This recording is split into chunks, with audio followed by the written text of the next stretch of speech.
buddy. I was just out there skating. I was like, fuck, I want to win this contest for my fucking brother. I was just fucking like, just on some different shit, right? Not really on some skating shit, just on some fucking, just aggression shit. Well, the fucking contest was gone. I was fucking all tired. I just done my run or whatever, and fucking, I wanted to fucking jump from the bowl to bowl, because that was like fucking, only person that had ever done it was supposedly Danny Way, or no, Andy McDonald or some shit back in the day, like 1990 or something, when they just first built it. So I was like, fucking, I want to do the 360 into the bowl. Fucking, you know, this is going to fucking set the standard. You know what I mean? So fucking, I fucking tried it. I fucking had snapped my board, and fucking I just kept trying it. You almost want to grab your friend and be like, dude, you know, you're fucking, it's over, it's done, you know, like, Rocky, you're done or something. But it's like, that's like probably the stupidest thing I would ever do if I did it, you know? Tell him fucking to give up on something. It's just, that'd be fucking retarded. He's like looking at me, and he's standing there, you know, full Cardiel style like that. He fucking busts out a can of Copenhagen, and he's like, takes a dip, throws me the can, and he goes, oh man, this one's going in.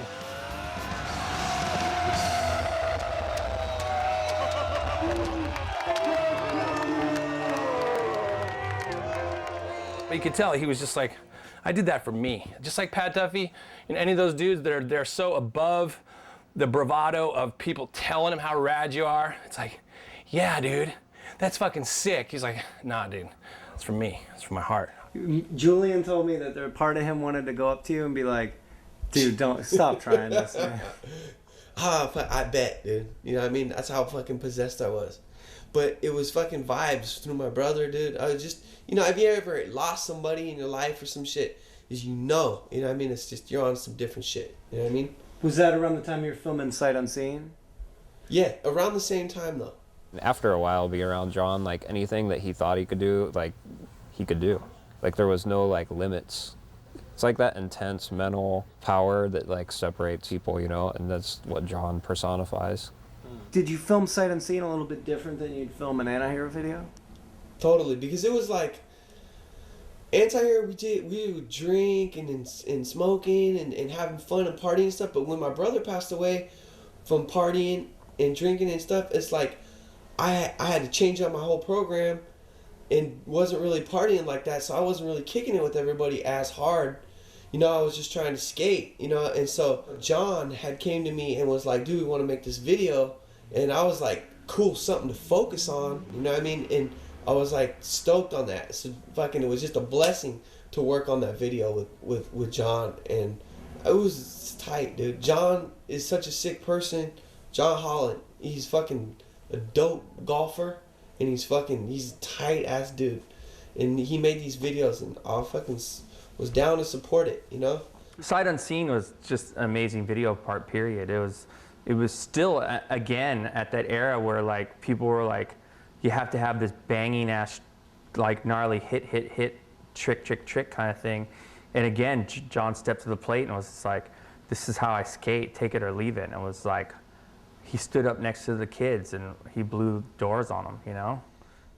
I felt like everybody else in skating had worked so hard on these parts and shit like that. I was like, dude, I'll give it a try. You know, I'll work on a video part. I fucking tried it, dude. You know what I mean? I gave it a shot. The street shit blows me away, you know? Well, dude, he took it really fucking seriously. And, you know, when he focuses, there's just nothing that he can't do. We've seen it, you know? With John, was it more premeditated? Like the gold rail at Union Square? That wasn't premeditated at all. That was like, I was there with Gabe. We were filming for a Vans commercial. The production company that was paying for the commercial, they like put us up in this really nice hotel at Union Square, like we'd never be staying there otherwise. And we're coming back from filming, we're out like bombing some hills, doing stuff with Thomas, and we looked over and we saw these rollerbladers like knocking the stoppers off that. So I told Gabe, I was like, dude, tomorrow morning, let's fucking hook this up. And so we just went over there and busted it. How many tries did it take you? I don't know, probably about 8 tries or some shit. It was just like fucking try, fucking sack yourself, fucking scrub on some stairs. But then it was just a matter of like, you had to go faster. You know what I mean? You had to just go faster. Because at first I was like, all right, I'm slamming way at the top of the rail. You know what I mean? So I got freaked out and was like, I need to be, if I'm slamming, I need to be slamming on the ground. You know what I mean? So I tried in my mind to project myself all the way to the bottom of the stairs. So I had to get enough speed to like ollie onto the rail and I was like trying to aim my body at the bottom of the stairs, you know? Right there, dude. We were just in Hawaii and we saw this kid. He was like a Rasta kid that was maybe, you know, like 21, 22. And we're grabbing something to eat and the kid came up, he goes, are you John Cardiel? And John was like, yeah. And he goes, you're the skater? And he goes, dude, you've inspired me so much. He goes, I started skating because of you. And this was a kid, you know, that's like 14, 15 years younger than John and been totally influenced and started skateboarding because of John, you know, and like, it's that kind of energy and like that kind of influence that like John has on people that I think, you know, is overlooked or people don't really realize how many people John reaches.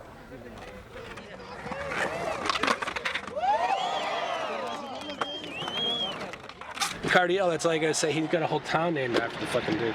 He's got, you know, the Union Square rail. He's got the street. He's got Cardiel Ledge. He's got the ledge. You know, that's how you mean, like, if you say it's Cardiel Ledge, it's like, you don't say it like Josh Kalis Ledge. No, you don't say that. You say Cardiel. Because that's what I always liked about the name. Cardiel is just such one of those names, like, what's back there? Cardiel's back there. You know what that means? Get some. Like, okay. Ever since you picked up a board, though, that's what skating's been. It's taking you a little bit further from your house every day you did it. You know, and this is just an extension of like when we first stepped on the board. This is how far we've gone now. You know, now we're all the way in Australia. It's just a lot of fun. It's probably the best scenario imaginable. Just this crew and traveling, tent city, everyone's down.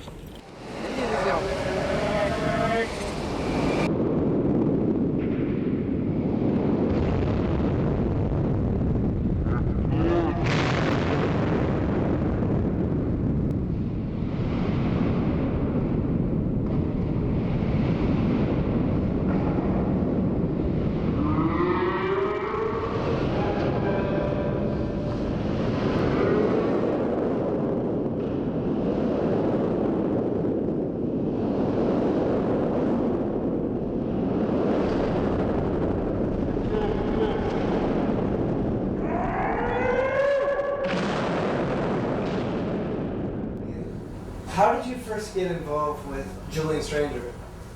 That's a good question. It's funny, you know, everybody is like, dude, I love Julian because he's got the most mythical, like, personality in skateboarding, you know. I think he saw Fruit of the Vine or Northwest or, you know, both or whatever or something. He was just like, I dig this, you know, the style, you know, that you guys are doing, something a little different, you know. So we went up there and we met with him and then to San Francisco and then we hooked it all up and I think we got paid just about enough to make the video. It was super cheap. We just did it because we were like, if we're gonna make a skateboard video for someone, it'd be fun to make it for these guys.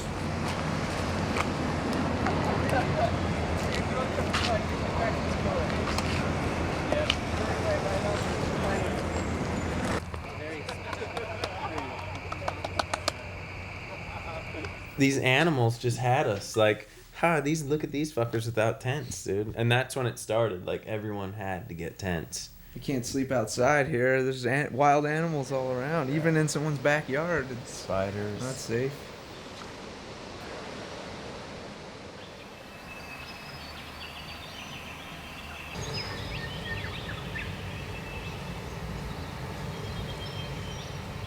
Julian wanted to do a video to try to like anti-flash, like, because I think, you know, everyone was just like into these hyper flashy, like, fuck, people staying in or going on hotels and filming trips. Like, he just wanted to bring it down to like be the spokesperson in the industry for like keeping it, like, trying to keep it real and your bros go fucking travel, go get a tent, go sleep anywhere, don't have a plan. He knows that he's the guy to put that message out. I mean, I know I got involved in skateboarding too because I didn't want to be a part of their fucking trip. Right. So I just wanted to fucking do my own thing.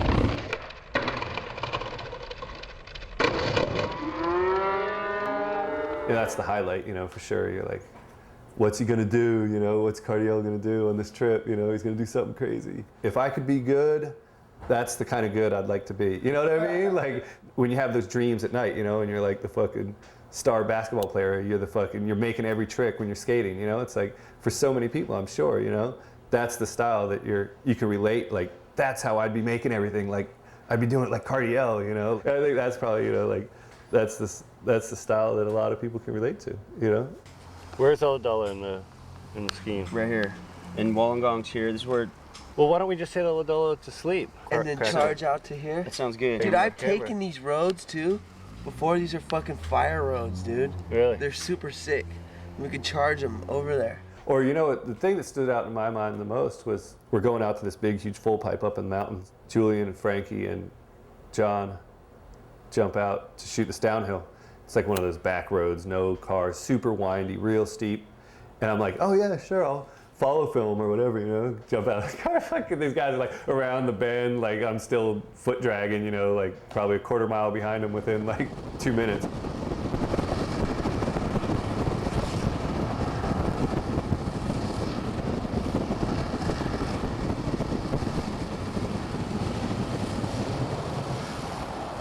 I remember feeling like that was really scary following those dudes because like you couldn't see around those corners and like you drive on the left-hand side in Australia, so your natural instinct is kind of stay to the right if you get in a pinch, and like you could just come around a corner to a fucking head-on vehicle. They didn't even know what was around the next corner, like.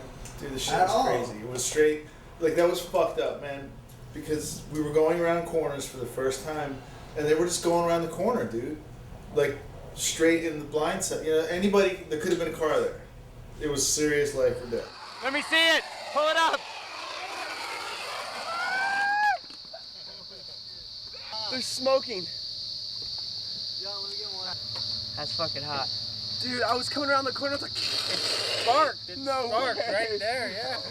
Man, no way. Oh, it went all the way. Fuck. Let's go to the pie.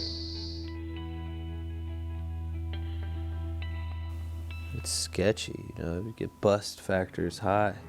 You know, you don't want to be in there that long. Just the whole fact of being in a different country and in a pipe, it just didn't seem like there was that much danger. But in fact, there was twice as much danger. We were like 3 hours out off fire roads. You can only drive like 30 miles an hour on them.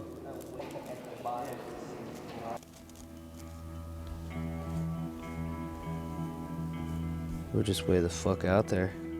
When you're riding it, you don't really think about like what could really happen or what would happen if you couldn't get up from a fall. Like how would your friends get you out of there? You don't even think about that when you're riding it. Not until after it's all done and you just fucking go, survived it, pulled it off, got out of there, walked out of there alive.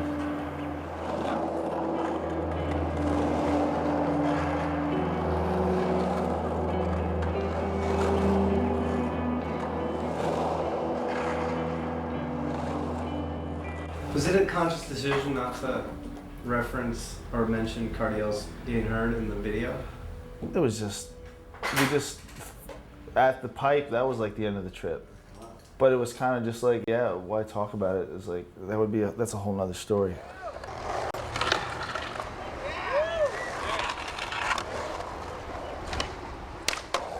It was the end of our trip.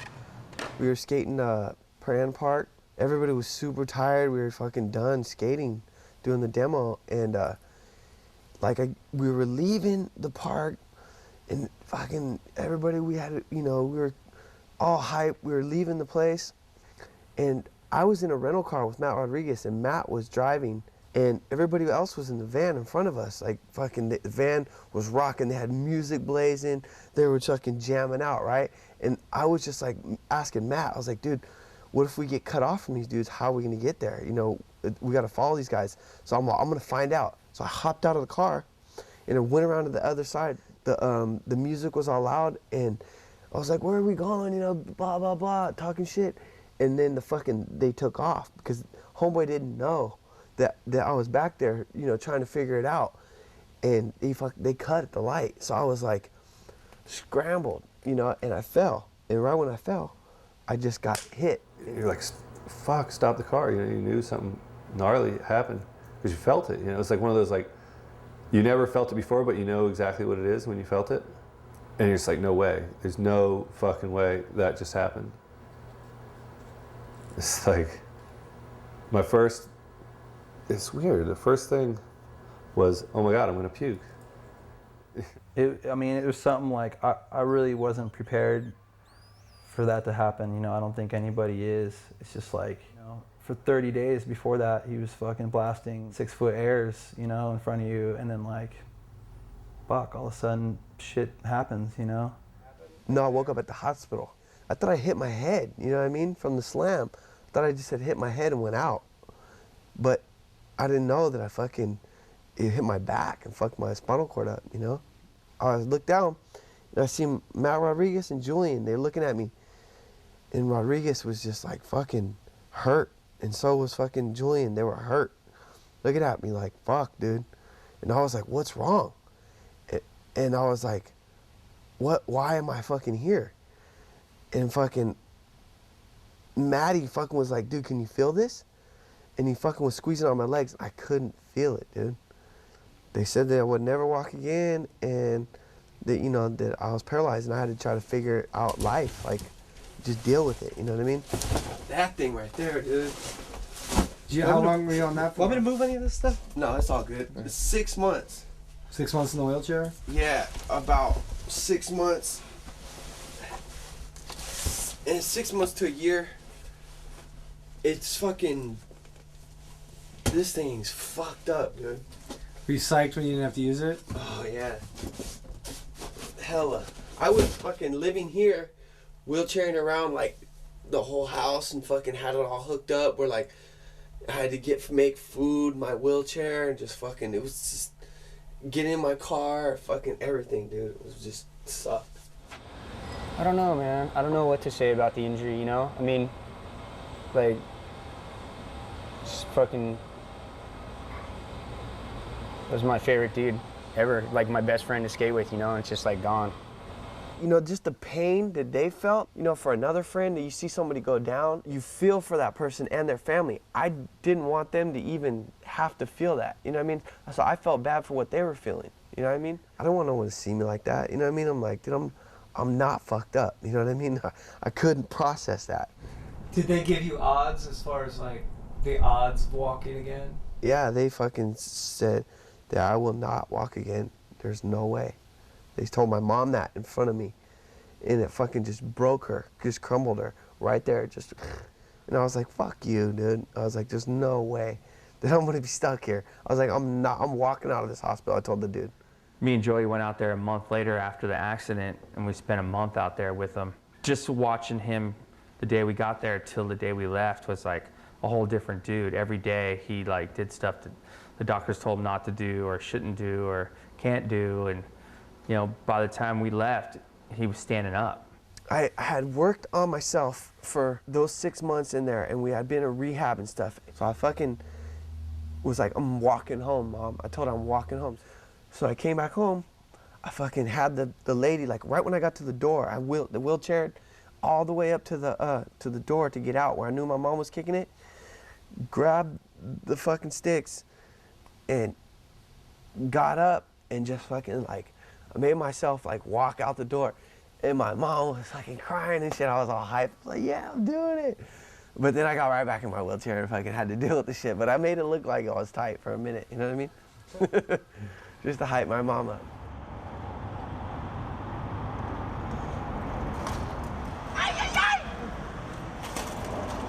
So you're like super proficient at this. Is it different muscles than skating?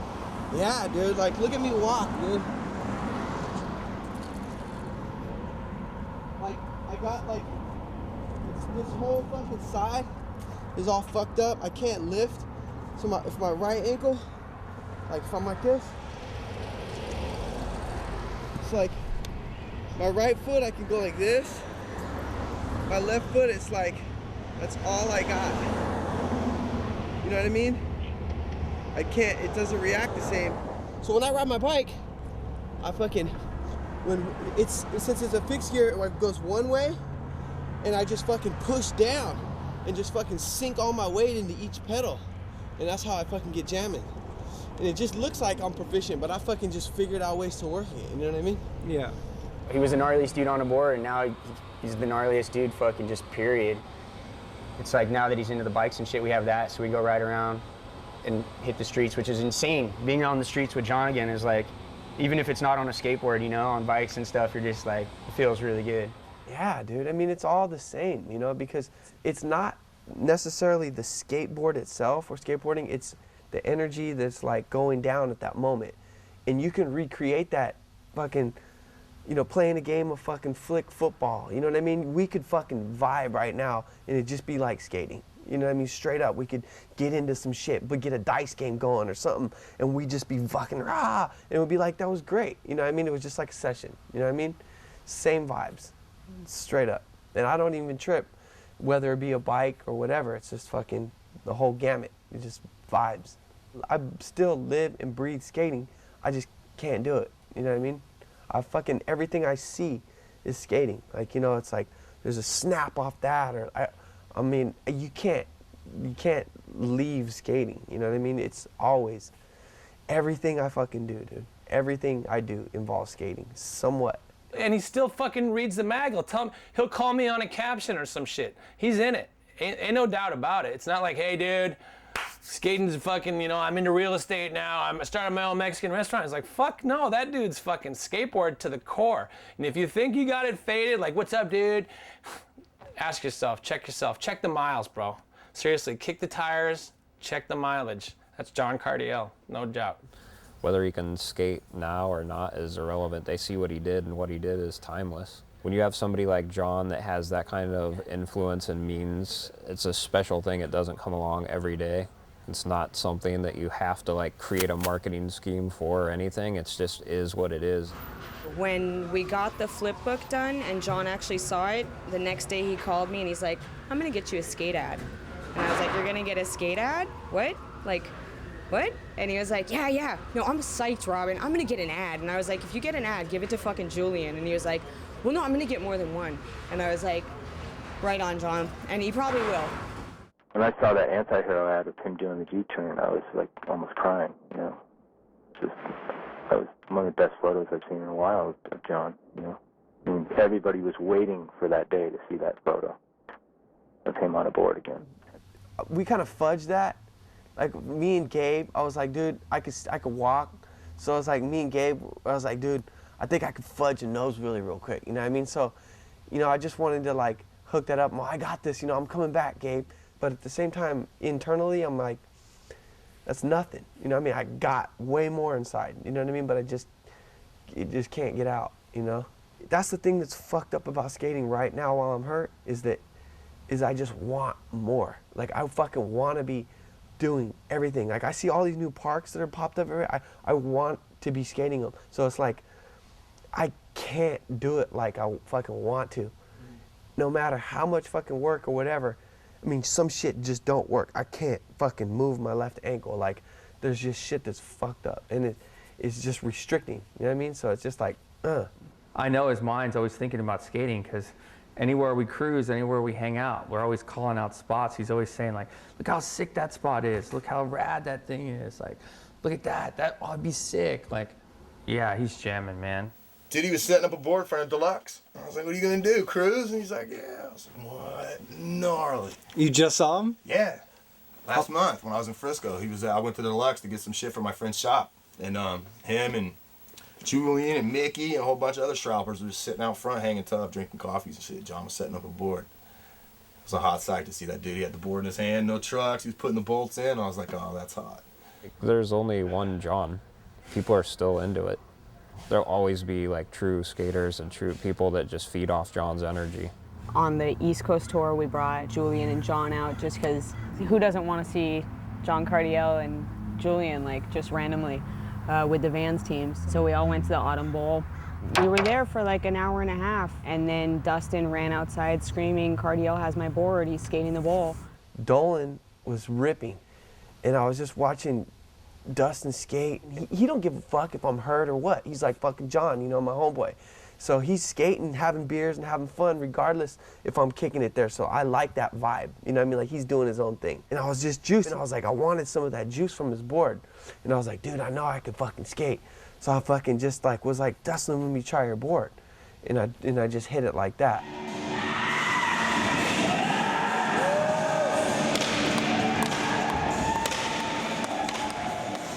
He doesn't want to be like babied or like, you're just like psyched for him just like you would have been psyched for him if anything he did. I think there's like a certain amount of respect you just give John to like not treat him like he's the wounded bird or anything, you know?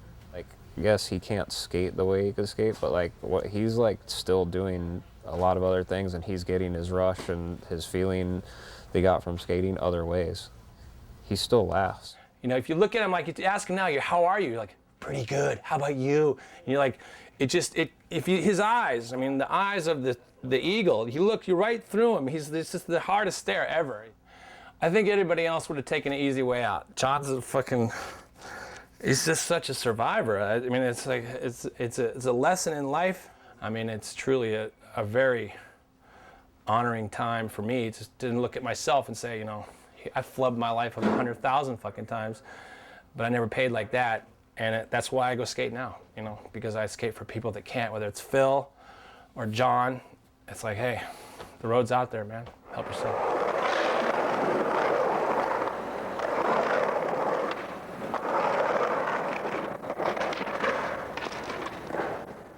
John will always have a place here and with Antihero forever, you know? Maybe today's kids won't know John, but he touched so many dudes and skated with so many people that alone translates